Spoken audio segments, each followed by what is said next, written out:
এক গরম দুপুরে এক মসজিদের উঠোনে একটা ছোট্ট চড়ুই এসে বসল। ডানা ক্লান্ত, চোখে ভয়, পেটে ক্ষুধা। এক ভদ্রলোক নামাজ শেষে বের হলেন, চড়ুইটাকে দেখলেন। তিনি থামলেন, নিজের থালা থেকে কিছু ভাতের দানা মাটিতে ছিটিয়ে দিলেন। চড়ুইটা প্রথমে ভয় পেল, তারপর ধীরে ধীরে খেতে শুরু করল। ভদ্রলোকের মুখে হাসি ফুটল। তিনি আকাশের দিকে তাকিয়ে বললেন, হে আল্লাহ, তুমিই দয়ার মালিক।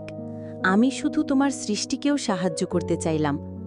হয়তো সেই ছোট্ট কাজটাই তার আমলনামায় এক নূরের দাগ হয়ে গেল।